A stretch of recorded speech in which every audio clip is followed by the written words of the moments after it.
welcome. Hi Krishna. Hare Krishna. Om Namo Bhagavate Vasudevaya. Om Namo Bhagavate Vasudevaya. Hi Krishna. Om Namo Bhagavate Om Namo Bhagavate Vasudevaya.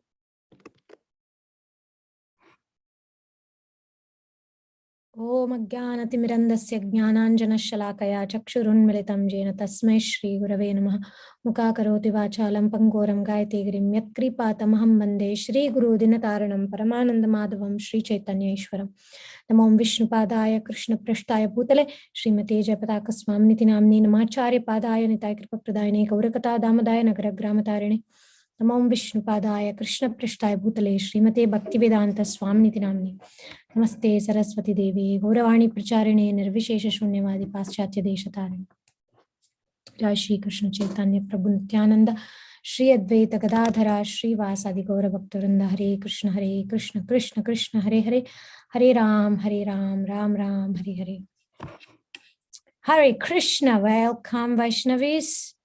So today we are studying the third chapter of Bhagavad Gita, and I am showing you the verse here on the screen. Uttara. All right.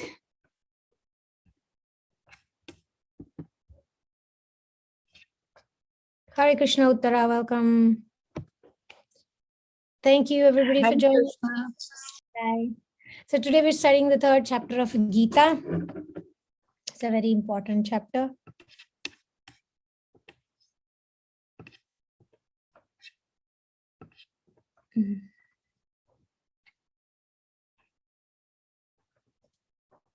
First verse. This is Arjuna speaking now. He's going to start responding to what Krishna is saying in the second chapter. And this starts to become more and more relevant to us as we studied the whole. I mean, I was like literally dragging the whole second chapter a lot. So we kind of back to third chapter in a more fresh perspective of what we took a look at. So Arjuna says, Jayasi chet karmanaste mata buddhir janardhana tat kim karmani ghore mam niyojayasi keshava. So Arjuna said, O Janardhana, O Keshava, why do you want to engage me in this ghastly warfare if you think that intelligence is better than fruitive work? So, Arjuna is starting to have all these dilemmas, right? We wonder, what is Krishna's will for us? Why does he want me to do this?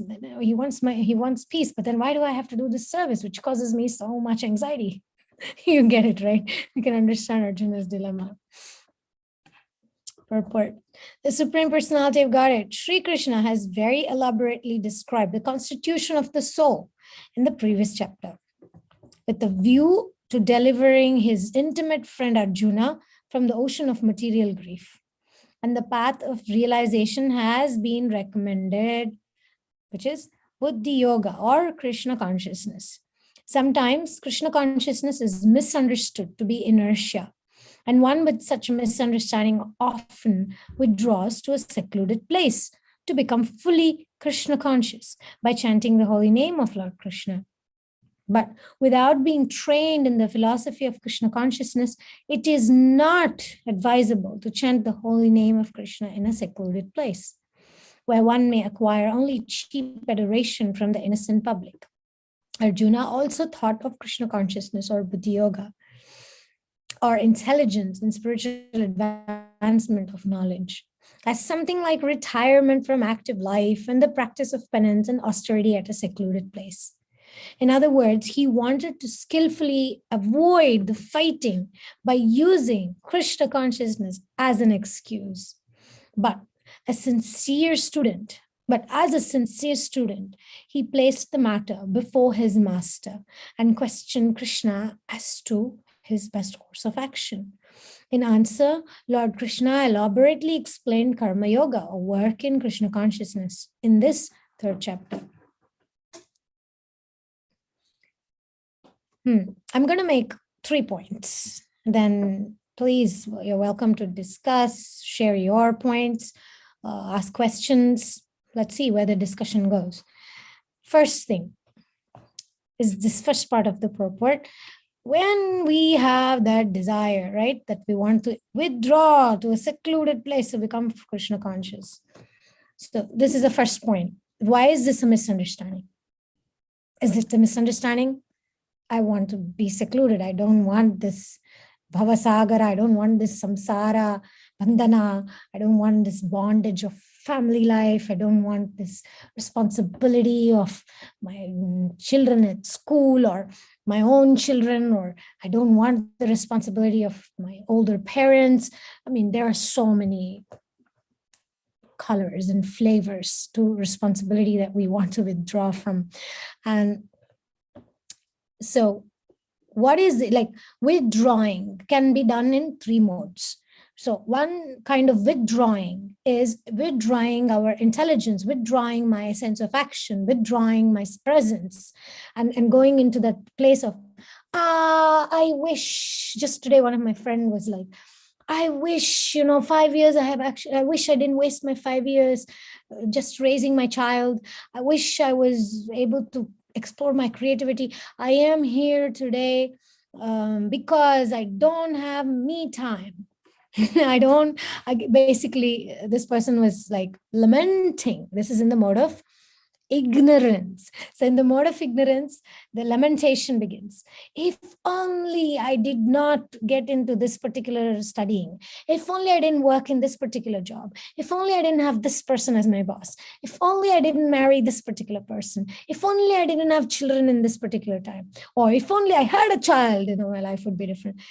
All this living in the past, living in the sense of, oh my God, Hare Krishna, Kushbu, welcome. Dr. Kushbu is here, and if you have any problem, she can solve it. Yes, because she knows the secret, both of the material body and of spiritual goals. Okay, now, Kushbu, we are discussing the 3rd chapter, what was the transition, what was Arjuna going through after Krishna spoke everything he spoke in the 2nd chapter. So we are studying the intention, the motivation, the mental status, the state of consciousness of Arjuna. So I'm going to give 3 points that we can learn from this section, from this beginning, from this, sometimes I take a bunch of verses, sometimes I take one verse, because we're beginning the 3rd chapter. I'm beginning this as like 3 main points. So one point is about, we don't have to lament in the mode of ignorance, thinking if my situation was different, I could be more Krishna conscious. If I only had more time, I could be Krishna conscious. Why? Because I may think, I'm taking example of my friend here. She may think, if only I didn't have this child, I didn't even want this child. Actually, it was my partner who wanted the child, and whatever. This is her world of, I didn't want this. This is not helping me in my Krishna consciousness. Essentially, that was what she was saying. But we don't know. Tamoguna means to say, I wish the situation was not like this. I wish I was more Krishna conscious. I wish I had, what was she saying this morning? She was saying, I wish in the last 5 years I studied more scripture and I had more capacity, but that's all right. It's all right to say, I wish I didn't waste my time and I studied. But the reason it was because of my child. So the natural tendency of tamaguna is to blame others, to feel, poor me, look at me, I want to withdraw. This pure me, look at me, these Kauravas are horrible. I want to withdraw from them. I don't want to fight these people, right? So for us, it's mostly not about fighting physically. It's about fighting this mind and accept our situation. So the misunderstanding is, if we withdraw to a secluded place, we will become fully Krishna conscious. If I had more time, then no, because Krishna knows if I had more time, I would be wasting it. That's why he puts me in a position of responsibility in whatever that responsibility might be. For each of us is different. Okay, so I don't know if I'm convincing enough. I'm speaking from experience of astrological point of view. We say Karma is like a calf which will find the cow. It will go and find the cow. So similarly, if our karma is to experience some sort of material discomfort, whether we are alone, whether Arjuna ran away to the forest, what did Krishna say? If you run away to the forest, you'll form your own kingdom there, because it's your nature to be a king, to rule, to be a leader. So even if you run away from this war, you're still going to do the same thing. So if we run away from, say, a particular marriage, we will end up in the same situation with another partner as well. If we run away from, whatever it is, no, I don't want to stay with these people, but unless we learn our lessons, karma will follow us. So withdrawing to a secluded place is not the solution. What is the solution? The solution is to look at our situation and try to learn that lesson so that it doesn't keep repeating again and again. And to believe and to know for certain from teachings of Gita, know for certain, aham bija pradapita, sarvaloka maheshwaram. So Krishna is saying, I am the seed giving father. I'm the one who gives intelligence. I'm the one who gives you every situation. So having faith in Krishna that this situation, whether it's motherhood, whether it's my job, whether it's my difficult marriage, whether it's my profession that I'm not able to put my mind into, it's exactly where Krishna wants you to be. There is nothing to lament. There is nothing, I wish I was different. I wish this person was different. I wish the situation was different. This is all in the mode of tamas, lamentation.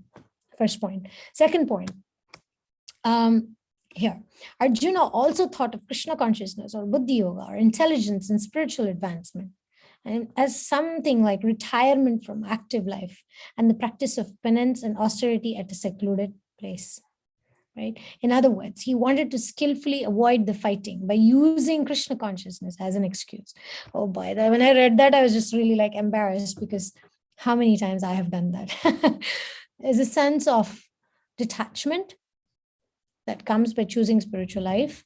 At the same time, if I'm not intelligent, this principle here, retirement from active life and wanting retirement from responsibilities. But the problem is, the bigger problem is using Krishna consciousness as an excuse.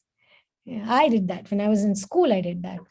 I used Krishna consciousness as an excuse, and I didn't study.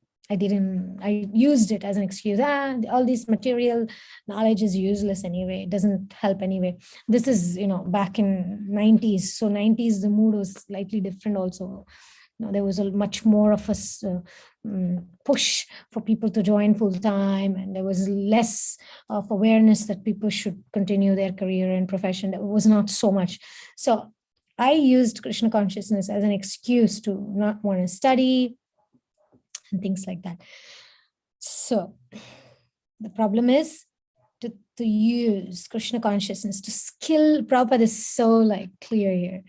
Arjuna is skillfully avoiding to fight. He wants to avoid fighting by using Krishna consciousness as an excuse. Now he's saying, Krishna, how can I be peaceful? Krishna, how can I do this? I don't want to kill. I don't want to do these things. You're explaining all these things about karma. You're explaining so much about karma yoga, but then I want to be spiritualist.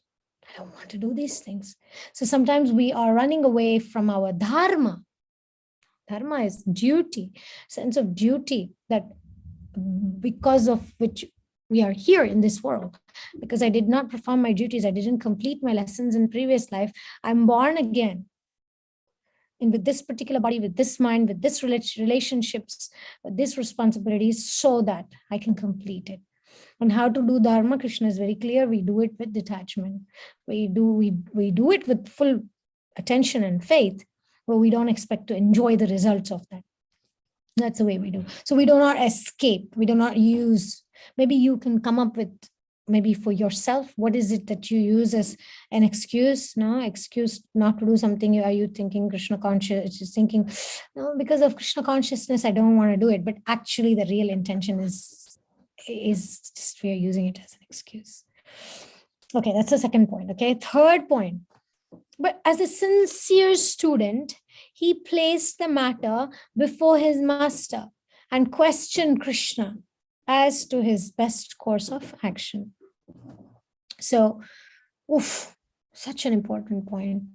I want to state this prayer. It's one of the 12-step prayers, and this prayer is something I recite every morning, and it immensely helps me to be in this mood of sincerely handing over to Krishna. Dear Krishna, I offer myself to you to build with me and to do with me as thou wilt. Relieve me of the bondage of self, that I may better do thy will. Remove my difficulties, that victory over them may bear witness to those I would help of your power, your love, and your way of life. May your will be done, not mine. Hare Krishna. So this is a prayer.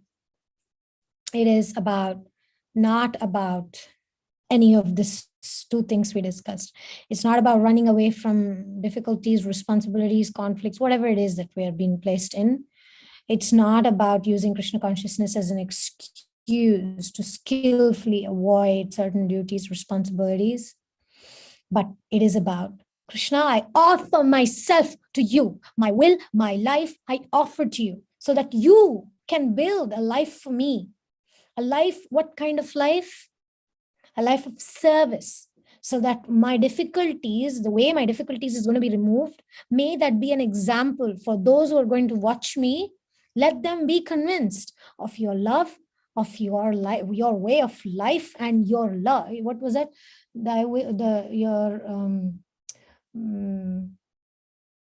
What's that? Your, I mean, because see, there's the old version is thou will, right? So I'm trying to say it, your will, Krishna, but actually it's thou.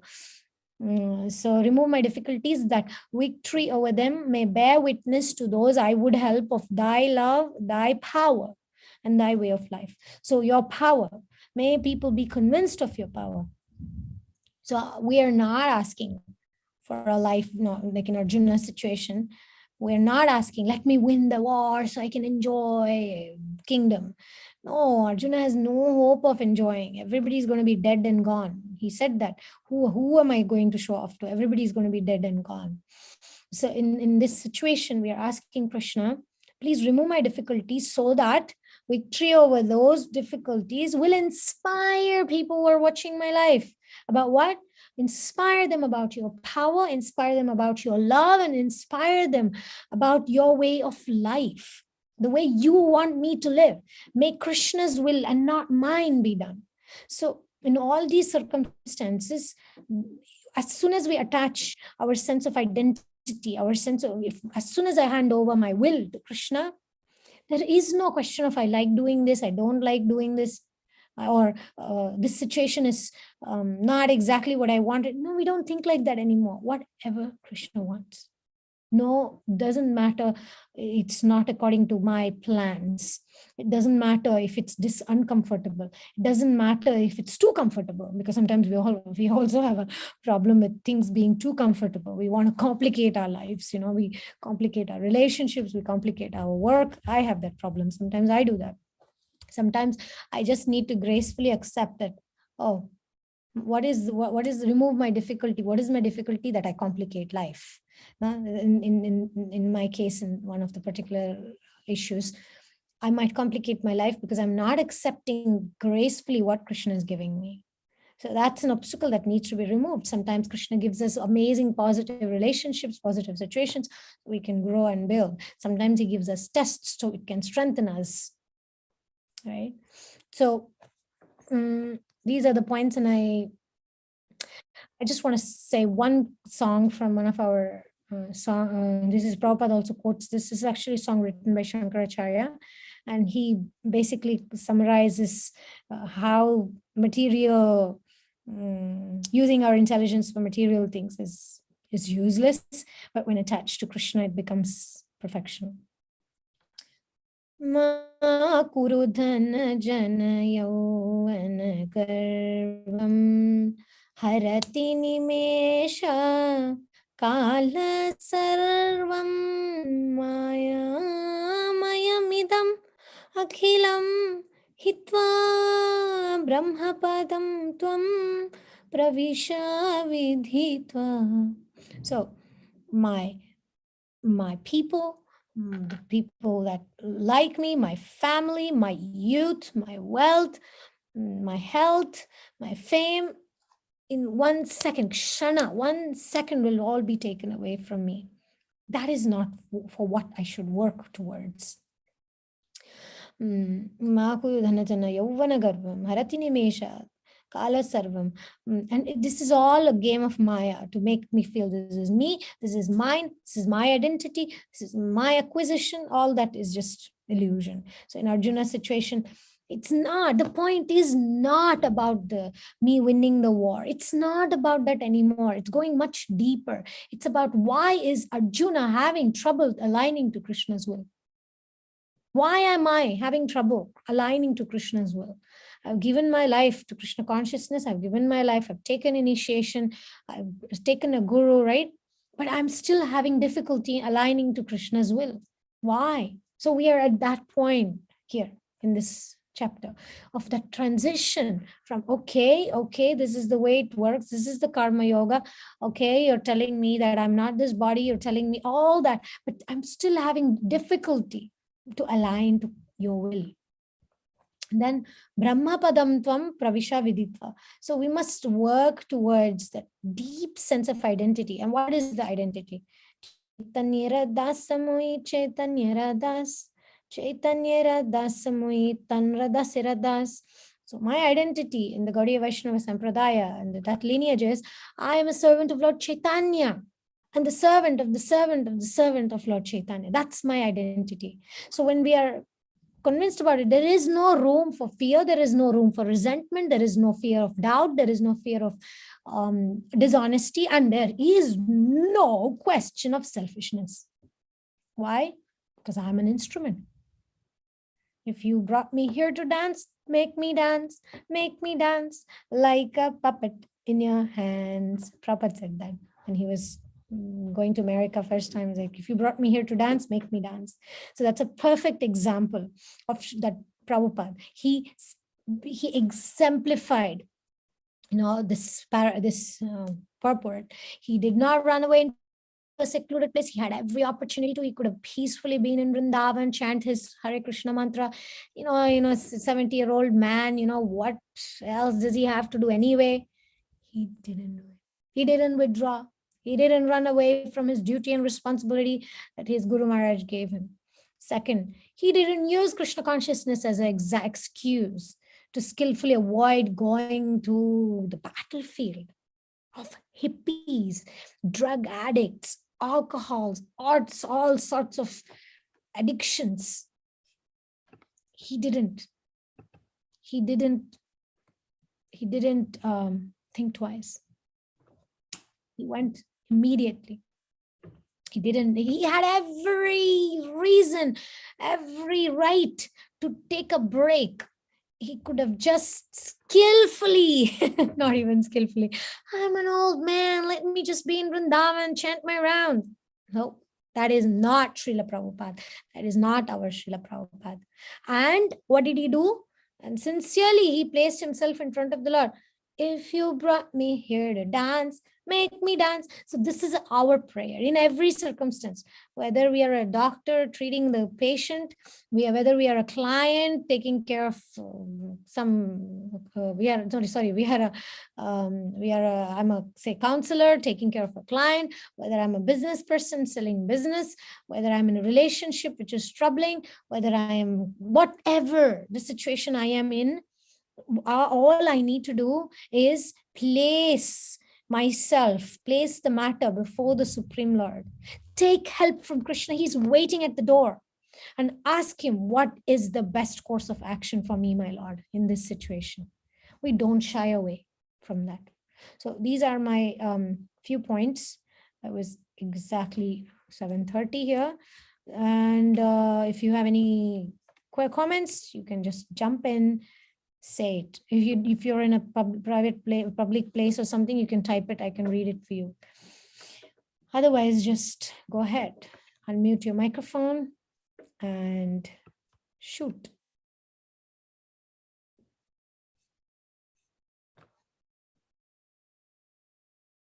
Any comments, realizations? Anybody has a plan to run away to a secluded place? Hare Krishna. So I was wondering,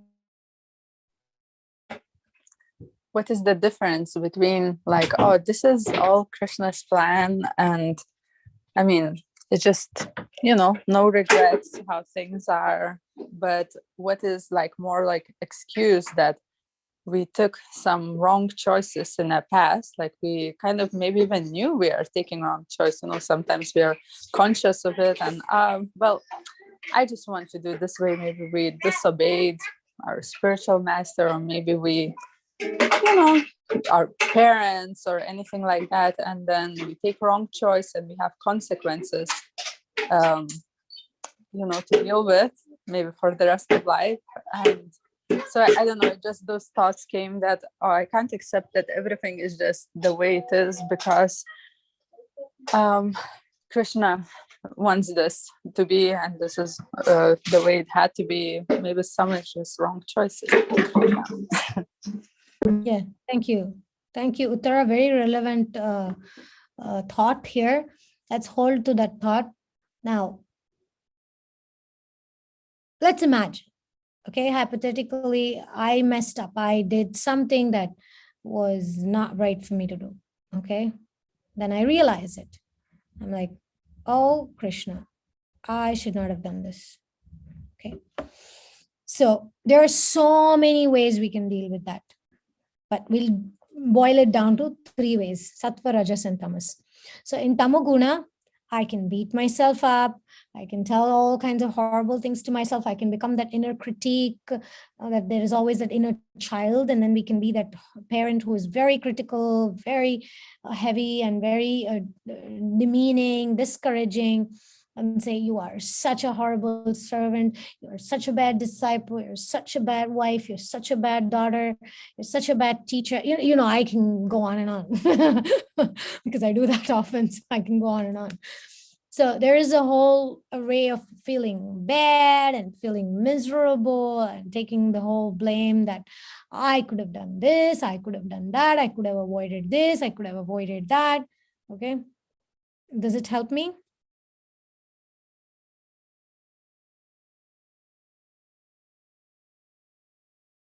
Uttara, do you think it can help me? No, can't help. It doesn't help me. Okay. So what does an intelligent devotee do? Avoids doing that, because beating myself up, blaming myself, it's not going to help. Second, in the mode of passion, I may say, I messed up, but next time I'm not going to mess up. From now on, you're going to see my life. I'm going to take it control. I am a confident person. I am a powerful person. I mean, all these affirmations that is floating around in the internet, etc. There's a lot of that mode of passion kind of affirmations, which is all about everything is in my hands. Take the future in your hands, control it, be disciplined, be this, be that. Okay, it's totally in the mode of passion, totally in the mode of passion. So in that kind of state of overconfidence, we may make vows, we may get into a mentality of karta, the karta in Bhagavad Gita. There is a whole karta dilemma. It comes when we'll go there. It'll be very interesting how Arjuna handles it. So, are you the doer? Did you really do those things? There's so many questions that comes if you really want to go deeper into understanding the concept of karma, concept of us learning the lessons, concept of us being a servant, concept of us being an instrument, concept of us being a servant, and all the possibilities. So in the mode of sattva, we accept our powerlessness. I accept I am powerless over my speech, over my thinking, over my relationships, my dependency, my food addiction, my internet addiction, whatever it could be. For each of us, we know what is our addiction, what is something that we feel to do more and more. We feel like a need to do more and more, but we actually don't need it, and we don't even like it. That's an addiction. So sometimes we are overthinking. It's an addiction. There's a whole book of Alcoholic Anonymous, and I just replaced the word drinking and I put thinking, and that whole book resonates. because I have a thinking addiction. So what do? I don't just tell myself from now on, I'm going to be determined. Da, da, da. No, the whole point here, that's where it's coming. See this purport. It is so beautiful because it's perfectly placed. First is Tamoguna. In Tamoguna, run away to a secluded place so I can be Krishna conscious. Everybody else is bothering me. I'm not Krishna conscious because of this person, because of that situation, because of it's tamas. And then in Rajoguna, I use Krishna consciousness as an excuse to avoid skillfully my responsibilities, and I don't want to do things that I want to do. But the top, the cream, the whole point, the key to success is this point. Go to Krishna. Place yourself, place your will, place the matter before Krishna. I messed up, Krishna. I messed up in the past, and I have no guarantee, no assurance about my own strength and my own will if I can prevent myself from messing up in the future. But you, Krishna, you can help me. But when we do that, I'm telling you this with personal experience. Let's take a bad habit. What can be a bad habit? Let's say unbalanced, unhealthy eating habit. So if I want to give it up, there are different ways to do it. To fast myself to death, to do all sorts of tamoguna things. In Rajoguna, also again pushing myself, becoming body image, telling myself things which are rajasic, I am beautiful, I am healthy, whatever. By the way, I'm not saying we shouldn't say those affirmations. I'm only suggesting we should always add, I am a healthy servant of Krishna. I am a confident servant of Krishna. I am a happy servant of Krishna. So I'm not saying that you should not be confident or healthy or beautiful, but we should always, if we really want to do it in Sattvaguna, these affirmations, they're effective only if we identify ourselves with that identity of Krishna's child, or you can even add, I'm a beautiful child of Krishna. It's all right, but just that itself can actually increase the false ego, and we can actually get into pride, and it's just not a Krishna conscious way to do things in my personal experience. But if it works, it's working for you, and if you want to do it, of course it's up to you. But if I'm sharing this as my understanding with Gita, that we should be careful with affirmations which do not directly center on Krishna. Okay, so in this last section where he says he placed the matter before Krishna, and he asked Krishna, what's the best thing for me to do? That's what we need to do. Okay, so comes down to that uttara. The point is, are we involving Krishna there? And yes, how do you know? Sometimes it may be my own mind did it. Still, you think we did it without Krishna's will?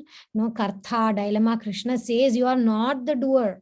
So don't even take pride that you messed up. We are not even capable of messing it up by ourselves. No, what that means is many things. It means there is kala, there is karma, there is prakriti, there is time, there is our previous actions, there is nature, and there is Ishvara, the Supreme Lord, and there is Jiva, that is us. So all different factors in different percentages, when it all comes together, certain thing happens. And Krishna consciousness means, regardless of what happened to me, right now I'm handing my life over to Krishna.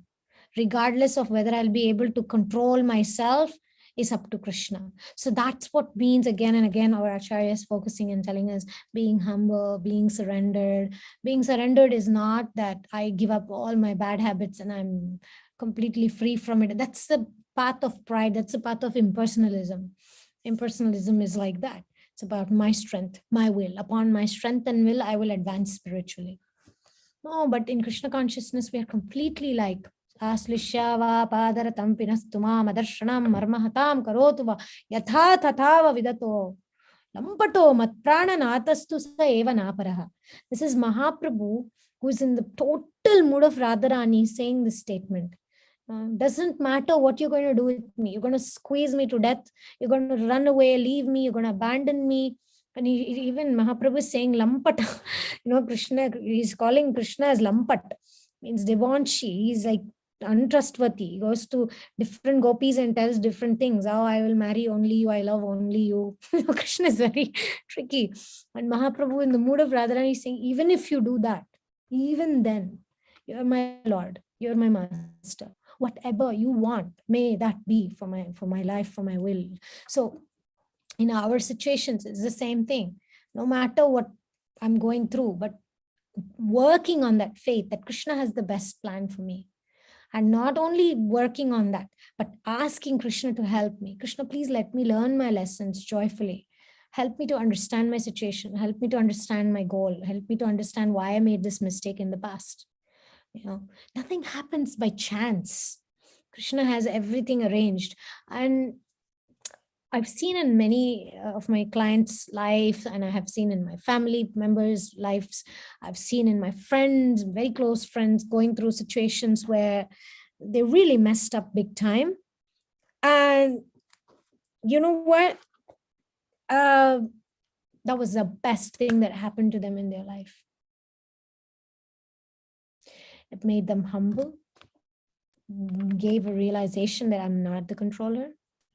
It completely shifted their consciousness. They had such a deep realization. And they finally let Krishna in. All that time, I am good devotee, I am a good sadhaka, I am a good parent, I'm a good child, I'm a good disciple. And as long as we work on those things, we'll be stuck forever. But the minute that we realize, oh my God, I'm messing up. Oh my God, I'm so imperfect. Oh my God, I have all these anarthas, and still believe and know for sure that Krishna is never going to give up on me. That's one thing for sure. He's always seated as Paramatma in our heart. He's never going to abandon us. Never, ever, no matter what happens. And at the same time, developing the other side of the balance, that how could I go away from such a Lord who is so merciful to me? So everything is up to Krishna. That sense of dependence, that sense of giving up that power of ego, false ego, giving up that sense of false thinking that I can control my life, I can control my habits, I can control my everything. Of course, we are in the Damodar month. We have to remember the two fingers analogy. There is mercy and there is effort. So mercy of the Lord is always there, but we need to make effort. Sometimes that effort literally means put my hands up and say, Krishna, I am in no control. Krishna, I am powerless. And then we come to group meetings, such as Krishna Connection, Gita Connection, where we can reveal our minds in confidence, where we can discuss amongst other sincere devotees who are trying to find that connection with Krishna, trying to find that connection with Gita, where I can apply it in an authentic manner, where I can actually look inside myself in a very compassionate way, like looking at inside like a child, looking at a child inside me with all my faults and flaws. That's when the spiritual life begins. As long as I'm just trying to keep it all together and start wearing one mask after another, after another, after another, and trying to fix that mask of I'm a good this, I'm a good that, and whatnot, it's only going to entangle us more and more. So the liberation point is, doesn't matter. You messed up, doesn't matter. It was, yes, it was meant to be. That is Krishna consciousness. Why? Because Krishna allowed me to do it. Doesn't mean that he wants me to keep messing up, but it means I was not in control. I am not in control, and I'm never going to be in control. Because that position of God, which we are all envious and hankering for, it's already taken. We can never get that position. We can never become Radharani. Taken only one position. But what is our one position that is very safe and secure and we really need it? Place the matter before the master and question what is the best course of action. Doing that every single day, several times a day. Asking Krishna, please guide me. Please give me the clarity. Please let me learn my lessons. Why did I mess up before?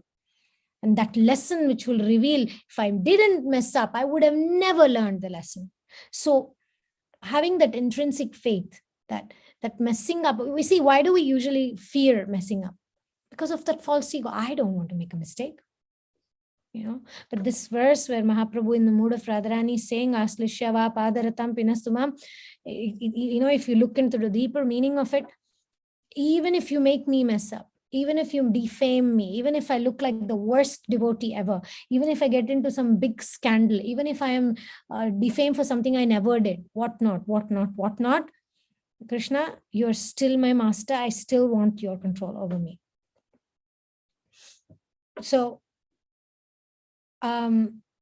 personally, I also feel that a few years ago, I had like a little breakthrough because of a breakdown. And I must say, because that happened, I really became much more open to be more honest, more authentic, look deeper within me. I understand scriptures and Krishna consciousness in a more real way. And I did make certain mistakes, and I actually don't regret. Of course, I'm not hoping and praying that I will make those mistakes, but again, Krishna is in control. He can protect me if he wants. So not having that pride that I can protect myself, I won't mess up, or not to have that pride that how could I do such a thing? Yeah, I did. And I know whatever the Lord allows me. Of course, we shouldn't use that in the mode of passion, use Krishna consciousness to justify my mistakes. That is, very immature to do for a devotee, that we should be conscious of. But in general, giving up that control mentality and staying more humble. Does it make sense, Uttara? Yeah, it does. I heard most practical everything you said. So yeah, it does make sense. I don't know if I missed the part or I didn't understand fully about not regretting. I mean the mood, which maybe that's a little bit off topic now, but I'm just thinking still maybe we should have some mood of remorse. Yeah, kind of remorse regret. is good. No, remorse is good. Remorse means we one basic remorse which is good. Okay, remorsefulness. In that context, one basic thing that is always good for us is to feel remorse that we left Krishna and we chose to Maya and we came down to this material world and I'm rotting like a dog. So, that part of remorsefulness is necessary, is essential, it's healthy, it's beneficial. But not to give focus only to that, but also to the other part that Krishna is with me in my heart. And every time I take a step, he's going to take 10 steps. He's always waiting for me. He's that love-sick lover boy who's waiting for that teenage girl, which is the jiva, to look at him and finally recognize his love. He cares about me. He does miss me. He does. It's not that, oh, he's Atma Rama. He's sitting there in the spiritual world and he doesn't matter to him. It does matter to him. He would love our attention. He needs our attention, but not in a way, not like a human, but as a divine father. He wants us to not mess up, not get squished by the truck on the road. Like squirrels, they're running around as if they got it all figured out, but then one truck can smash them. Similarly, we are running all around, thinking of all small insignificant things, and we're thinking we're in control. And then one little karma from past life, we're done. Yeah, so remorse is good as long as gratitude is more, at least equal, if not more. Gratitude that Krishna has allowed me to be where I am, gratitude that I'm Krishna consciousness, gratitude for everything Krishna is giving me, and gratitude for the connection to the Lord. So if the gratitude is equaling the amount of remorse that we are having about some messed upness of ours, it's healthy. Otherwise, it will not get us anywhere, because otherwise it becomes tamas. But together, it's healthy and necessary. Oh, Krishna, why did I leave you? Why did I come here? I want to come back to you. That remorse is good. That's basic remorse, okay? Then you can apply that on all other small situations and decisions in our life. But regret, I mean to say, Oh, I wish I didn't have children, so I had more time for Krishna consciousness. Oh, I wish I didn't marry, so I had more. I wish I had married when it was time. Those kind of regrets and things not useful. That's the balance I'm trying to create in what I'm sharing. I hope that's clear. Yeah, it is clear now. Yeah, thank you for explaining. Thank you. Anyone else has something to add or any question? Last question. I'm going to give you 10 seconds and then we're going to end this session.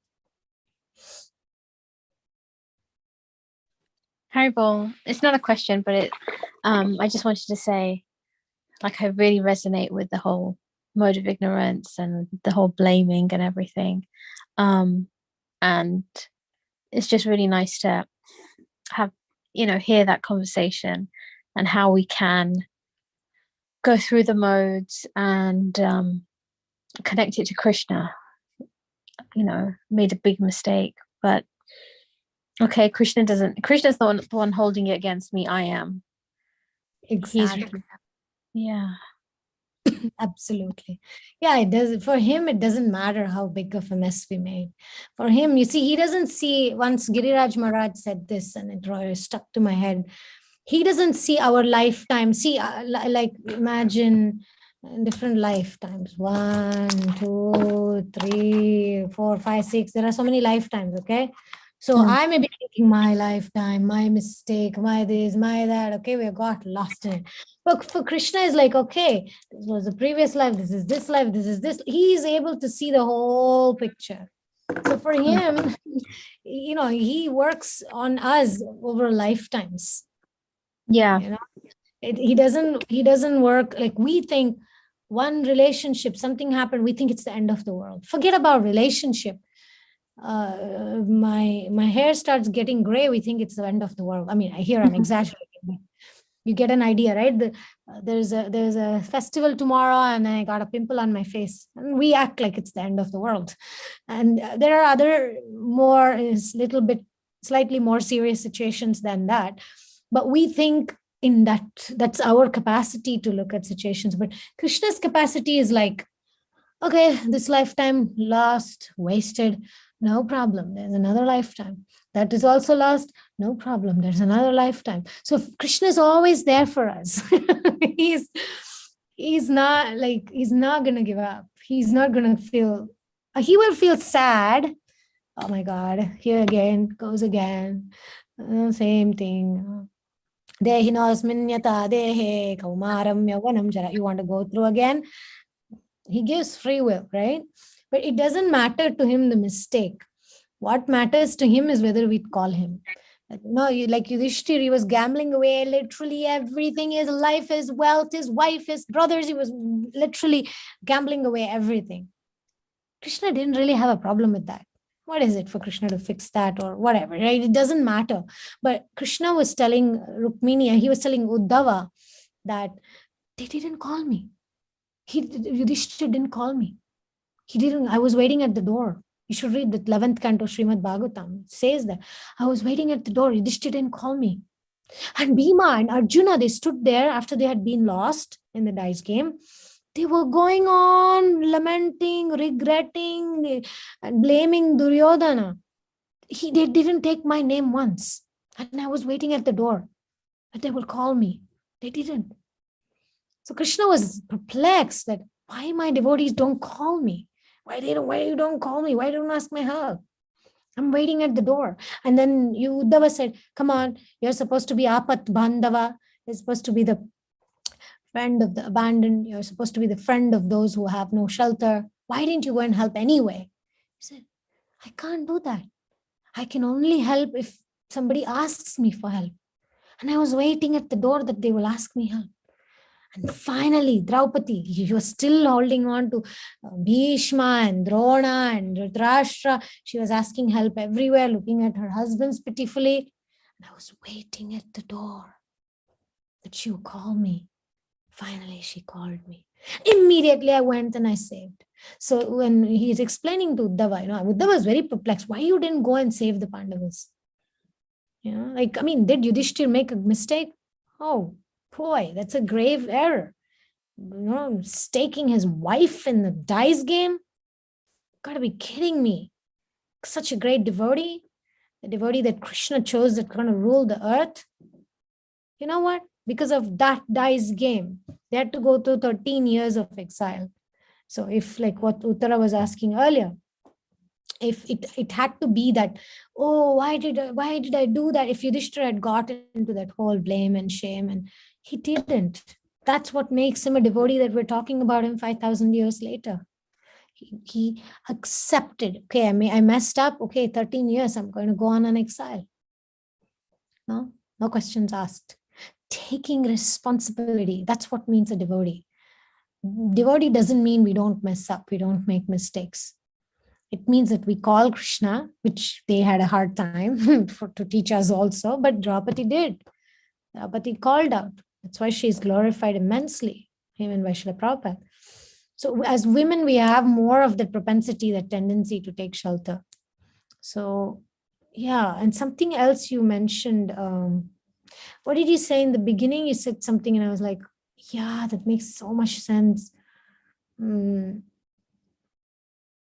can't remember exactly what you were saying, but that it's easy for me to blame. Like, yeah, it's so natural. yeah, because it's again like, what is it called? Skillfully avoiding the fight, right? Oh, poor me, not wanting to look at ourselves and give ourselves to Krishna. Yeah, Sometimes like we can like it's so easy in like that, for, I mean, did Draupadi, she must have blamed somebody, no? At that, she must have been furious. She was blaming Dhritarashtra, she was blaming Bhishma, she was blaming Drona, she was blaming her husbands. She almost disowned them. She was done with them. That sense of, can you imagine 5 powerful people, powerful human, not even human beings, 5 powerful living entities of the time are her husband. 5. I mean, sometimes we are complaining about the one husband we have who's just a bag of bones. And imagine her with 5 husbands, feeling that sense of desperateness, feeling that sense of abandonment, feeling that sense of abuse, abuse. Bhima letting her hair being pulled in the courtroom. It's like, unimaginable. And then we blame people, like, for what? For some karma that we did. Actually, there's a conversation in Mahabharata. I'm not 100% sure how authentic this is, but between Draupadi and Krishna says, this is after the disrobing episode. Draupadi is basically lamenting, right? Like, how could this happen to me? What sin have I done to go through this, etc., etc.? And she says, I want to bring justice. I want to punish Duryodhana. And then Krishna says something very powerful. He says, you cannot bring justice unless you forgive him. Such a powerful statement. So he shifts her mind from blame and shame and game, whatever, to, okay, you want to bring justice? The way to bring justice is forgiveness. By forgiving him, you will be able to bring justice and you'll be able to punish him. It was really impossible for Draupadi, but she did it. She forgave Duryodhana, and that's why she could bring justice. That's why she could wait 13 years. I mean, we don't even want to wait 13 seconds sometimes. Yeah. And she stayed with the Pandavas. Yeah.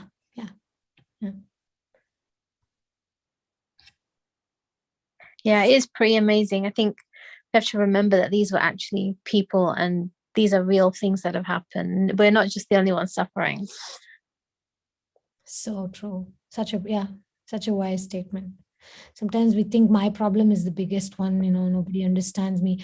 But when we have this Krishna Connection meetings on Sunday, so when we come and when we share, everybody share, and then the problem in my mind loses its power when I bring it out and speak about it.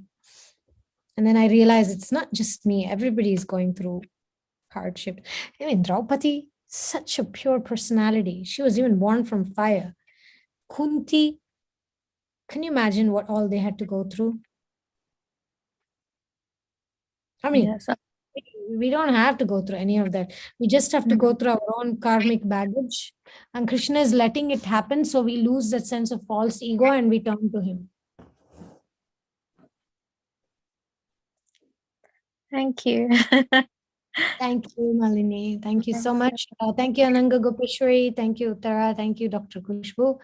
And we will resume on next Tuesday in the third chapter. Hare Krishna. Hare Krishna.